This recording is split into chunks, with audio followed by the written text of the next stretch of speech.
ఇప్పుడు ఐడియా గురించి మనం మాట్లాడుకుంటున్నాం కాబట్టి సాధారణంగా కొన్ని కంపెనీల్లో ఇఫ్ మై అబ్జర్వేషన్ కరెక్ట్ చాలా కంపెనీల్లో బాస్ ఈజ్ ఆల్వేస్ రైట్. అది ఎంప్లాయీస్ రూల్ ఉంటుంది. రూల్ బుక్లోనే ఫస్ట్ ఏంటంటే బాస్ ఏం చెప్పినా ఊహు అనొద్దు, ఊ అనేసి గొడవ ఉండదు. ఇప్పుడు కంపెనీకి సంబంధించి ఒక వార్ రూమ్లో కూర్చున్నప్పుడు ఒక డిస్కషన్ కూర్చున్నప్పుడు బాస్ ఏదో ఒక ఐడియా చెప్తాడు. నిజంగా అది చెత్త ఐడియా ఏంటంటే ఆయనకు అది తెలియదు చెత్త ఐడియా అని, వీళ్ళకి అందరికీ తెలుసు చెత్త ఐడియా అని, కానీ అదే పనిగా అద్భుతం అని అంటారు. ఆయన చేత ఆ పని చేయిస్తారు, దుంప నాశనం అయిపోతుంది. ఎందుకు చెత్త ఐడియాలను ఇది చెత్త అని చెప్పలేనటువంటి వాతావరణం కల్పించకపోతే ఎలా? కనిపించాలండి. చాలా చాలా వ్యాలిడ్. మీ ఎక్స్పీరియన్స్ లో మీరు చాలా మంచి లీడర్, అంటే ఎంతో మందిని ఇట్లా బిల్డ్ చేశారు, యూ బిల్డ్ థింగ్స్. సో అసలు మీలాంటి వాళ్ళు అడుగుతుంటే I feel so proud to be answering this. అది చెయ్యాలి. Natural problem in every company. మీరు గమనించండి, బహుశా మీరు కూడా ఎక్స్పీరియన్స్ అయ్యారేమో.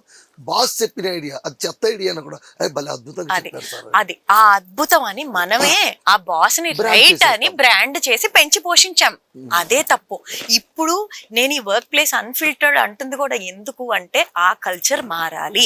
ఎందుకంటే బాస్ కి ఒక ఎంప్లాయీకి తేడా ఏంటి మీరు చెప్పండి. సింపుల్ గా ఇందాక మనం అనుకున్నట్టు ఇట్ ఈస్ అ పార్ట్నర్షిప్ అండి. ఒక ఎంప్లాయీకి ఎంప్లాయర్ కి ఇట్ ఈస్ అ పార్ట్నర్షిప్.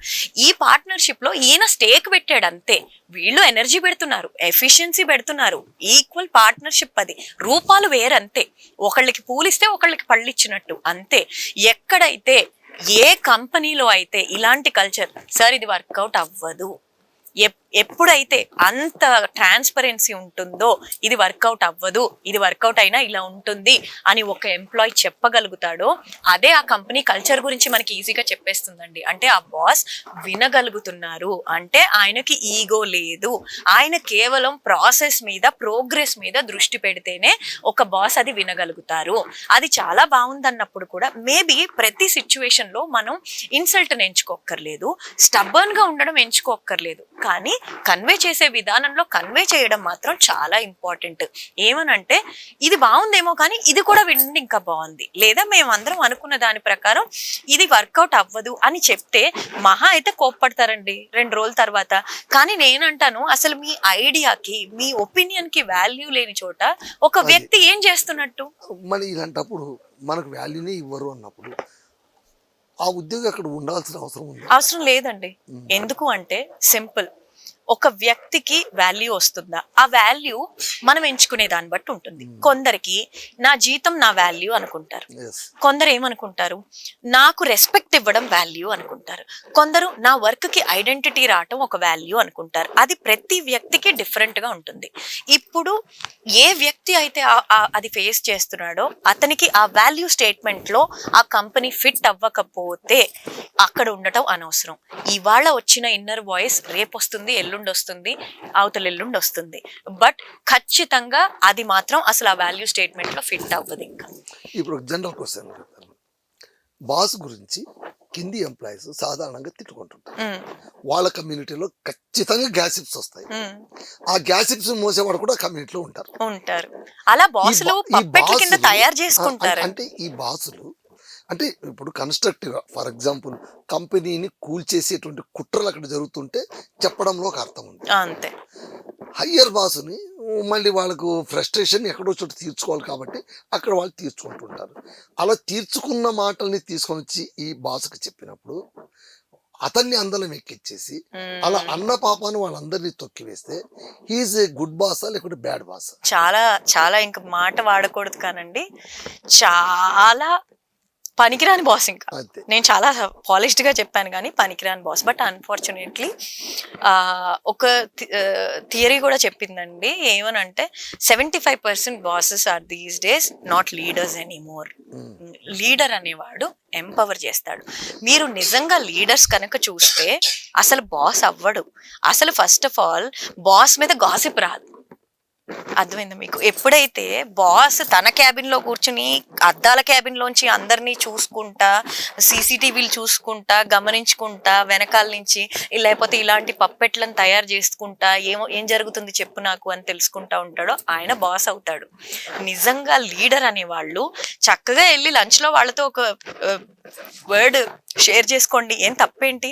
ఇంకోటి ఈ మధ్య ఒక కార్పొరేట్ లో ఒక కల్చర్ వచ్చిందండి, ప్రతి 3 నెలలకు 4 నెలలకు ఒకసారి ఒక లంచ్ కి పిలిచేయండి, ఒక డిన్నర్ కి పిలిచేయండి అని. అది ఎందుకు అసలు ఎందుకండి పిలవడం ఎందుకు? ఆ పిలిచినప్పుడు 6ంటికి గ్యాదరింగ్ అంటే వీళ్ళు తాపీగా తీరిగ్గా 8:30కి 9ంటికి వచ్చి వాళ్ళకి ఏదో ముష్టి పడేసినట్టు పోండంటారు అయ్యా తినేసి పొండి అన్నట్టు ఉంటే వాళ్ళకి ఏంటండి? వాళ్ళకి అన్నం గతి లేక వస్తున్నారా? వాళ్ళు మీతోటి అంటే ఒక సాధారణ వ్యక్తిగా నార్మల్ రోజుల్లో బాస్ కి ప్రయారిటీస్ వేరుంటాయి. అంటే డబ్బులు ఎలా తీసుకురావాలి, కొత్త ప్రాజెక్ట్స్ ఎలా తీసుకురావాలి, ముందుకు ఎలా తీసుకెళ్ళాలి, ఈ రోజువారీ తలనొప్పులు ఎక్కించుకోరు కాబట్టి వాళ్ళ ప్రయారిటీస్ వేరుగా ఉంటాయి. కాబట్టి అందరూ కూర్చుని ఒక చిన్న లాఫ్, ఒక చిన్న గ్యాదరింగ్, చక్కగా అందరు కూర్చుని తినడం, ఏంటి నువ్వేం చేస్తున్నావు ఈ మధ్య, మీ పిల్లలు ఏం చేస్తున్నారు ఈ మధ్య, ఇలా మాట్లాడుకున్నప్పుడు ఒక ర్యాపో బిల్డ్ అవుతుంది. అలాంటి వాళ్ళ మీద అసలు గాసిప్పే ఉండదు. సార్ మీకు తెలుసా ఇలా అన్నారు మిమ్మల్ని, అది ఇదని చక్కగా ధైర్యంగా వాళ్ళతో చెప్పగలగాలి. అంతేకాని ఇది ఆదర్శమా లేకుంటే వాస్తవమా? ఇది అలా ఉండాలి నిజానికైతే. కానీ లేదు ఇప్పుడు ఇవాళ రోజు అది ఉందండి. కానీ ఎక్కడుంది చెప్పనా? ఆ బాస్ అంటే ఆ లీడర్ ఎవరైతే కింద స్థాయి నుంచి లీడర్ అయ్యారో అక్కడ ఈ రోజుకి ఇలాంటి వాతావరణం ఉంది. ఎందుకు అంటే ఆ వ్యక్తి ఒక కింద స్థాయి నుంచి అంచెలంచెలుగా ఎదుగుతూ వచ్చినప్పుడు ఒక నిర్ణయం తీసుకున్నప్పుడు ఆ లీడర్ తన ప్రతి ఒక్క అనుభవం, ప్రతి ఒక్క ఎదురు దెబ్బ మనకి చాలా నేర్పిస్తుందండి. ఇప్పుడు నేనేం చేసినా మీ ఎక్స్పీరియన్స్ లో చాలా మాట్లాడి మీ నాలెడ్జ్ నేను తీసుకెళ్తే నేను మీ నాలెడ్జ్ లో 2 పేజీలు చింపుకెళ్ళినట్టు అంతే. కానీ మీకు వచ్చిన అనుభవం మేము కొట్టలేము. ఎందుకు? మీరు ప్రతి ఒక్క ఇన్సిడెంట్ లో చాలా నేర్చుకున్నారు. సో మీరు ఒక్కొక్క అనుభవాన్ని పట్టి మీరు ఒక డెసిజన్ తీసుకుంటారు. అప్పుడు మీరు మీ గురించి మాత్రమే కాకుండా మీ మీద ఆధారపడున్న వాళ్ళ గురించి, వాళ్ళు ఎలా ఫీల్ అవుతారు, ఆ వ్యక్తిత్వంలోకి వెళ్ళి మీరు ఆ నిర్ణయం తీసుకుంటారు. కాబట్టి అక్కడ ఆదర్శవంతమైన లీడర్షిప్ ఉంటుంది. అలా ఉన్న చోట ఇలాంటి ఎన్విరాన్మెంట్స్ ఇంకా ఉన్నాయి. అలాంటి వాళ్ళు 87 ఏళ్ళు వచ్చిన బాసులు ఉన్నారండి ఇప్పటికీ. అలాంటి దగ్గర కుదురుతుంది. ఎక్కడైతే సడన్ గా బాస్లు అయిపోతారు చూసారా, వీళ్ళకి ఏం ఉండదు ఇంకా. అంటే వీళ్ళకి పెద్ద వచ్చిన కష్టం ఏముండదు. ఈ బిజినెస్ ఊడిపోయినా వీళ్ళకి ఏం కష్టం ఉండదు, నడవకపోయినా వీళ్ళకి ఏం నష్టం ఉండదు. ఒక ఇన్వెస్టర్ వస్తాడు, వీళ్ళ మీద ఫండ్ పెడతాడు, పోతే వాడు డబ్బులు పోతే వీళ్ళు ఐపీ పెడతారు. అండ్ వీళ్ళకి ఏమి ఉండదు. వీళ్ళు ఏం సాధించారు? వీళ్ళు ఒక ప్రోడక్ట్ ని ఇన్నోవేట్ చేశారా, ఏమన్నా సాధించారా? సాధించిన వాళ్ళకి ఆల్రెడీ వాళ్ళ సాధక బాధకాల వల్ల ఈ ఫస్ట్ బాసుల లిస్ట్ లో పడిపోతారు. వీళ్ళు ఎలాగో ఏం సాధించిన వాళ్ళే మనుషులతో చెస్ గేమ్ ఆడదామా, వీడు నాకంటే ఎదిగిపోతాడా, వీడిని ఇక్కడే ఎలా కట్టి పెట్టాలి, కొత్త వాళ్ళని ఎలా తీసుకురావాలి, తీసుకొచ్చి వాళ్ళ దగ్గర నుంచి నేను ఏం నేర్చుకోవాలి, నేర్చుకున్నాక వాళ్ళ సంబంధం లేకుండా మళ్ళీ వాళ్ళని ఎలా గెంటేయాలి, వాళ్ళని గెంటేసిన తర్వాత కొత్త వాళ్ళని తీసుకొచ్చేసి వాళ్ళ ఫౌండేషన్ తోటి ఈ చిన్న పిల్లలతోటి ఎలా నడిపించేయాలి. ఇవన్నీ ఎవరు చేస్తారంటే అంత అనుభవం లేనోళ్ళు. ఇవి ఎట్లా అంటే మనుషులతో చెస్ గేమ్ ఆడినట్టండి, పిల్ల ఆటల్లాగా చేసినట్టు. ఒకవేళ నిజంగా వీళ్ళు పెట్టిన ఫండ్ గనక వీళ్ళ కష్టార్జితంతో పెట్టి అలాంటి వాళ్ళు బాస్ అయి ఉంటే గనక అసలు అలా చేయరు. ఫస్ట్ ఆఫ్ ఆల్ ఎందుకంటే ప్రతి రూపాయికి వీళ్ళకి బాధ్యత ఉంటుంది, ప్రతి రూపాయికి వీళ్ళకి విలువ ఉండి వీళ్ళు వ్యక్తిత్వంతో ఆలోచిస్తారు. వీళ్ళకి అసలు వ్యక్తిత్వమే లేదు, వీళ్ళు బిల్డ్ చేసుకున్నలేదే లేదు. అప్పుడు మీరైతే ఏంటి, నేనైతే ఏంటి, ఎవరో ఫండ్ పెట్టి మీరు పప్పెట్ లాగా, సీఈఓ లాగా, డమ్మీ లాగా, డైరెక్టర్ లాగా కూర్చుంటే మీరు సాధించింది ఏంటి? మీకు ఎలా వస్తుంది? డెసిజన్ మేకింగ్ ఎట్లా వస్తుంది? ఒక మనిషిని వాల్యూ చేయటం ఎట్లా వస్తుంది? ఒక మనిషి వాల్యూ ప్రకారం వాళ్ళకి రెస్పెక్ట్ ఇవ్వటం ఎట్లా వస్తుంది? వాళ్ళ వెల్ఫేర్ ఇంకా మీకేం అర్థం అవుతుంది? సో ఇంకా అసలు అక్కడ ఆ క్వశ్చనే లేదు. సో వాళ్ళు బాస్లే, వాళ్ళు లీడర్లు అవ్వలేరు ఎప్పటికీ. ఓకే మేడం, చివరిగా ఒక క్వశ్చన్. మీ దృష్టిలోన అత్యద్భుతమైన బాస్ అంటే ఎలా ఉండాలి, అత్యద్భుతమైన ఎంప్లాయీ అంటే ఎలా ఉండాలి? Perfect. First of all employee అనేవాళ్ళు కేవలం జీతానికి మాత్రమే కాకుండా మనం ఈ పనిని డిఫరెంట్ గా ఎలా చేయొచ్చు, తొందరగా ఎలా చేయొచ్చు, క్వాలిటీ ఎలా ఇవ్వచ్చు, నేను అలసిపోకుండా అంటే స్మార్ట్ గా ఎలా చేయొచ్చు, ఎగ్జాస్ట్ కాకుండా. అండ్ ప్రతిసారి బర్న్అవుట్ అవుతున్నాము అంటే స్ట్రెస్ ఎక్కువైపోయింది, దీన్ని ఎలా మేనేజ్ చేసుకోవాలి, ఎక్కడ నో చెప్పాలో ఈ వ్యక్తికి తెలియాలి. ఫస్ట్ ఆఫ్ ఆల్ ఏదైనా పని ఇచ్చారనుకోండి, ఇంకేముంది బాస్ నన్ను పిలిచి ఇచ్చారు, అసలు నేను ఇది అసలు లాగిచ్చేస్తా, నేను ఇవాళ అల్లాడిచ్చేస్తా, రేపు వెళ్ళి నన్ను మెచ్చుకోవాలి, నాకు ఎల్లుండి అవార్డు వచ్చేయాలని ఇంకా రాత్రి లేదు పగలు లేదు మొత్తం పడి చేసేసి వీళ్ళు ఇంత చేయగలుగుతారని మొదటి రోజే మొత్తం చెప్పేస్తారు వాళ్ళకి. వీళ్ళ ఎఫిషియన్సీ ఎనర్జీ తీసుకెళ్లి లడ్డూలాగా వాళ్ళ చేతిలో పెట్టి, సార్ నన్ను ఇంత వాడుకున్నారు, ఇంకా మీరు ఇంత వాడుకోవచ్చు అనే ఒక లివరేజ్ సిగ్నల్ వీళ్ళే ఇచ్చేస్తున్నారు. అలా కాకుండా నేను ఇక్కడ 8 గంటలు ఉంటాను, 8 గంటల్లో నా లంచ్ టైం ½ an hour తీసేస్తే నేను క్రియేటివ్గా పని చేయాలంటే కనీసం రోజు మొత్తంలో నాకు ఒక అరగంట పీస్ఫుల్ టైం ఉండాలి. స్క్రీన్ చూడకుండా నేను కళ్ళు మూసుకుని నా అంతటి నేను చేసిన పని కరెక్టా, ఎలా చేయగలుగుతున్నాను, ఏం పని చేస్తున్నాను ఆ వ్యక్తి ఆలోచించుకోగలగాలి. దానికి ఒక అరగంట పక్కకు పెట్టేయాలి. పెట్టి రాగానే ఇవాళ ఫస్ట్ ఏం చేయబోతున్నాను 10 రాసుకున్నారనుకోండి, ఆ 10లో అన్నిటికంటే ముఖ్యమైనది ఏది ప్రయారిటైజ్ చేసుకోవాలి. చేసేసుకుని దీన్ని స్మార్ట్ గా ఎలా చెయ్యాలి, ఫాస్ట్ గా ఎలా చెయ్యాలి, ప్రతి ఒక్కళ్ళు ఇదే చేస్తారు.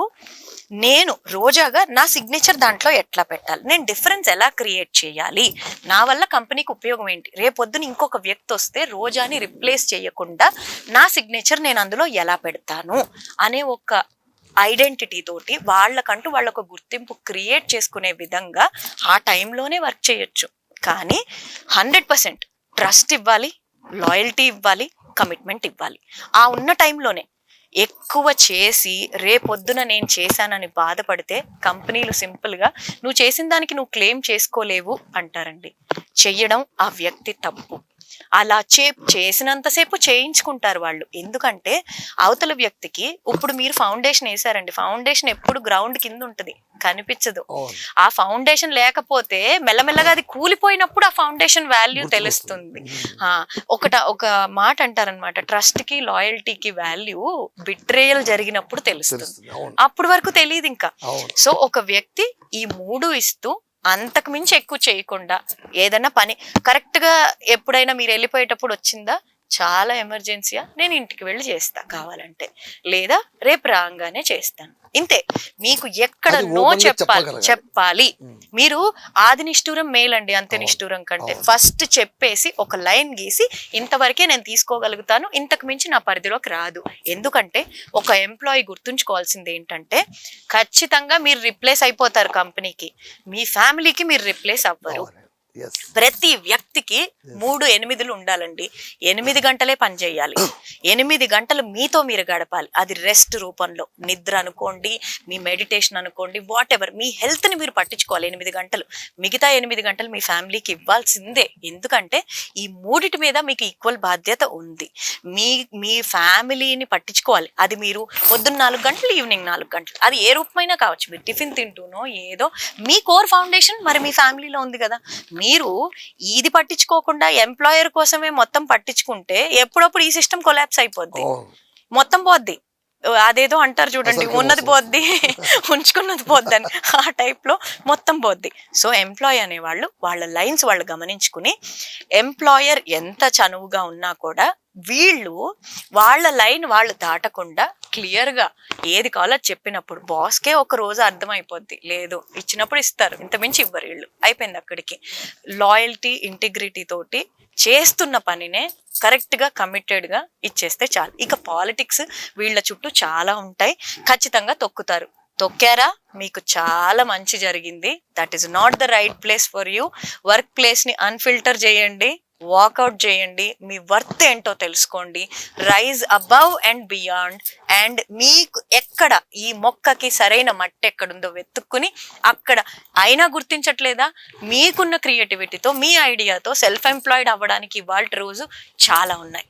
కానీ రాంగ్ ప్లేస్లో ఉండి రైట్ ని కోరుకోవడం మాత్రం మనదే తప్పు అవుతుంది. ఇది ఎంప్లాయీస్ పర్స్పెక్టివ్ లో. ఎంప్లాయర్ ఎలా ఉండాలి అంటే ఈ 5 ఖచ్చితంగా ఇవ్వాలండి.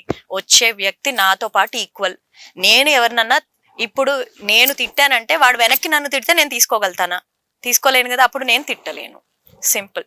So you can not insult. వాళ్ళకి ఒక రెస్పెక్ట్ ఇవ్వండి, డిగ్నిటీ ఇవ్వండి. అన్నిటికంటే ముందు నాకు నా కంపెనీ ఉంది అనే నమ్మకాన్ని మీరు ఇవ్వగలగాలి. మీరు 2 నెలలకు 3 నెలలకు 10 మందిని పీకేస్తే చచ్చినా వాడికి ఆ స్టెబిలిటీ రాదు. మీ దగ్గర పని చేస్తున్నా ఇంకో 10 కంపెనీల్లో ఎత్తుక్కుంటానే ఉంటాడు ఎప్పటికీ. మీరు జీతం ఒక్కటి ఇచ్చేస్తే ఆ జీతం కమ్మగా వచ్చినంత వరకు బాగానే ఉంటది. జీతం కాదు వాడికి ఇంపార్టెంట్. జీతంతో పాటు చాలా చాలా కోరుకునేది తన గురించి పట్టించుకోవడం, తన గురించి వినిపించుకోవడం, తనకి కావాల్సిన డిగ్నిటీ ఇవ్వటం, తన ఐడియాస్ని కానీ తనని కానీ గుర్తించడం. మీరు ఎంత గౌరవంగా అయితే తీసుకొస్తారో అంతే గౌరవంగా పంపించడం. ఇవన్నీ జరిగిన కంపెనీస్ ఆటోమేటిక్గా ఫ్లరిష్ అవుతాయండి. ఈ ప్రిన్సిపల్స్ అసలు ఫాలో కానోళ్ళు ఇవాళ గ్రాఫ్ ఇలా లేసినా కూడా మన గ్రాఫ్ పడిపోద్ది. మీరు చాలా కంపెనీస్ చూడండి, గ్రాఫ్ ఇలా వెళ్తుంది, అందులో మిరకల్స్ కానీ ఫాస్ట్ మూమెంట్లు కానీ అవేం ఉండవు. టపా టపా టపా టపా. ఎంత మంచి మంచి ఆర్గనైజేషన్స్ చూసాం, మీరు చూసారు, మీరు కూడా ఈనాడులో వర్క్ చేశారు. అలా కొన్ని ఆర్గనైజేషన్స్ లో మనకు అర్థమైపోద్దండి. ఇప్పుడు రిలయన్స్ ఉంది, అంత పెద్ద పెద్దోళ్ళు కూడా మొన్న అంబానీ గారు కూడా ఇదే స్టేట్మెంట్ ఇచ్చారు. అంటే ఆడవాళ్ళు కూడా ఎంపతి తోటి బిజినెస్ లోకి ఎంటర్ అయినప్పుడు చాలా, అంటే ఇంట్లో ఎలా అయితే మన అవసరాలన్నీ తీరుస్తారో అలా బిజినెస్ కూడా నైతికంగా అయ్యే కొన్ని ఛాన్సెస్ ఉన్నాయి అని. అంటే ఇలాంటివి అర్థం చేసుకున్న వాళ్ళ దగ్గర గ్రాఫ్ ఇలానే ఉంటుంది. జనాలకి మిరకల్స్ కావాలని ఇలా గ్రాఫ్ లేపితే వాళ్ళకి అది కూడా అర్థం కావాలి, ఇలా పడిపోతుంది. అది మనం స్టెబిలైజ్ విరుగుట కొరకే. స్టెబిలైజ్ అయినప్పుడు అసలు ఏ ప్రాబ్లమ్స్ రావండి. ఓకే అండి, థ్యాంక్ యూ వెరీ మచ్ అండి. చాలా మంచి విషయాలు చెప్పారు. మరి మరొకసారి మనం కూర్చుందాం, మరిన్ని విషయాలు మాట్లాడుకుందాం. ఎందుకంటే ఇట్ ఈస్ ఎటర్నల్ టాపిక్. బిజినెస్లోన ఎంప్లాయర్ ఎంప్లాయీ మధ్య మనం ఎన్ని మాట్లాడుకున్నా కూడా ఇంకా మాట్లాడుకోవాల్సినవి చాలా ఉంటాయి. అంతే, మనం చూసుకోవాల్సినవి కూడా చాలా ఉంటాయి. అండ్ స్పెషల్లీ నేను ఇది మీతో మాట్లాడటం నాకు చాలా చాలా బాగా అనిపిస్తుందండి. Thank you. సో ఇదండి విషయం, మళ్ళీ మనం కలుసుకుందాం. నమస్తే.